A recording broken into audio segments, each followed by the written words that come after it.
Get ready, Staten Island. It's time to celebrate 5 years of Ferry Hawks baseball. The Ferry Hawks are back at SIUH Community Park this week against the Hagerstown Flying Boxcars. A 5-game series starting Wednesday with first pitch at 6:30. Thursday at 4 p.m., it's Jewish Heritage Night. Friday at 7 p.m., it's Soccer Night. And kids glow around the bases postgame. Saturday at 6:30, it's Broadway Night with postgame fireworks and Broadway Rave. Sunday at 1:30, it's Military Appreciation Day, and the kids run around the bases. Visit ferryhawks.com now to lock in your seats. Katz and Cosby, entertaining and informative On the Red Apple Podcast Network. With us today is Sean Spicer, the president's press secretary back in the first term, and President Trump 45. And let's see what he has to say. Sean, what do you have to say today? Yeah, What's and going Sean, let's do that. Let's do it. The breaking news. Here you go, and you can fill us in. Breaking news, WABC. So, Sean, what should we look for tonight? By the way, boss, I need to figure out how to get one of those buttons for my show. I love that. I might just play it for 60 minutes. Breaking news. Yeah, you should have at least 10 of them in an hour. I wasn't sure if you like the breaking news or the make my day. Both of them are great. Well, I got 2 make my days and 1 breaking news. Well, how about so the one that Trump used to have, President Trump? You're fired. You're fired. You're fired. You're fired. Or how about, I don't give a crap. Yeah, or you're full. Yeah, wait, we have that one. Where's that one? I think we have. There it is. Go ahead, Sean. Oh, you guys got all the good choice. I gotta get up to. We'll get it for you. All right. So look, I think there's 3 sort of states tonight that I'm keeping an eye on, and I'll give you them in least important, like kind of descending order. The first is Nevada. Republican governor, incumbent Governor Joe Lombardo, is facing a primary. Several folks. It's more of just a test of, what percentage does he get? How the base is with him or not. So that's why I kind of put that at the bottom of my list. It's interesting for political junkies, but I think Lombardo's done a good job overall, and he should be okay. The next, in my opinion, on the Republican side is keeping an eye on 3 sort of different races in South Carolina. The first is the 1st Congressional District. That's currently represented by Nancy Mace. It's the Charleston area. Of all the districts in South Carolina outside of the Clyburn District, which is North Charleston, Jim Clyburn, the Democrat, who they tried to get rid of, this is the one that I would say is the swingiest. It's the least conservative of the Republican districts. Nancy Mace, interesting, she's running for governor, so she's not there. Multi-field primary on the Dem side and on the Republican side.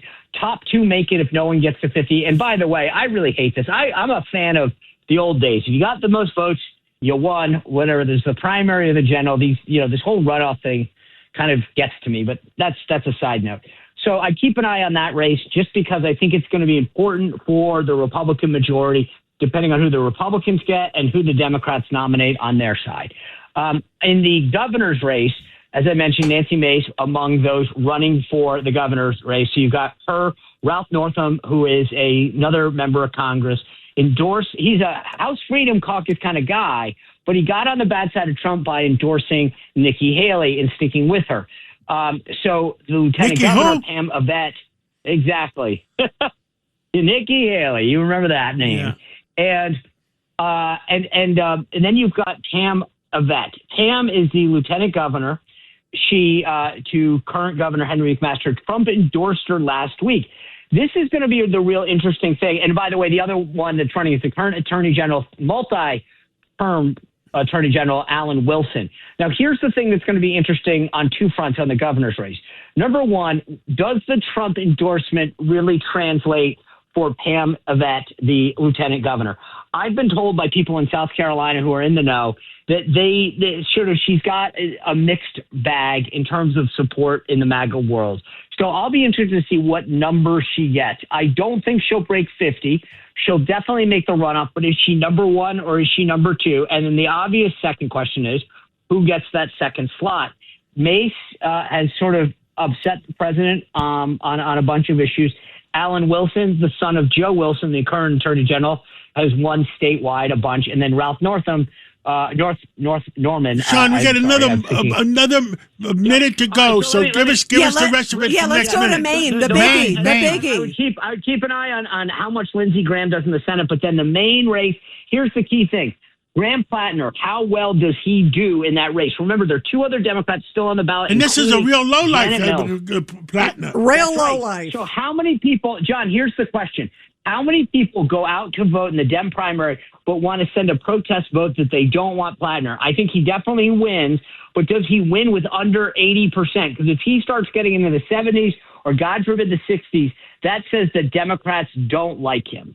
Yeah, we'll see. And also, so he's unopposed? No, he has other names. He also has Janet Mills, who's still on the incumbent governor is still on the there. ballot. Right, even though she kind of pulled out. On the ballot. Yep. Right. So remember, when candidates suspend their race, they're not off the ballot. They're just not actively running. So Eric Swalwell was actually on the ballot in California, believe it or not, because you suspend your campaign. You don't actually end it. You're Gotcha. still on the ballot. Well, Sean, maybe Rita will talk to you tonight because she's working 10 to 12 tonight, and we'll see what happens.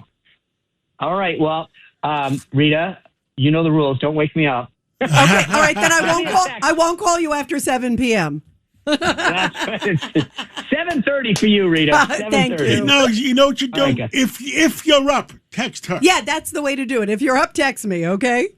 All right. Thank Will you do. so much, Thanks, guys. Sean. One summer moment can change a child's life. Through Toys for Tots Give and Go initiative, your support provides books, games, toys, and outdoor adventures that spark curiosity, creativity, and a love of nature. Whether it's fishing, learning a new sport, reading under a tree, or playing with friends, these moments build confidence and lifelong memories. For too many children, those moments never come. You can help change that this summer. Visit toysfortots.org. Toys for Tots, delivering hope beyond the holidays.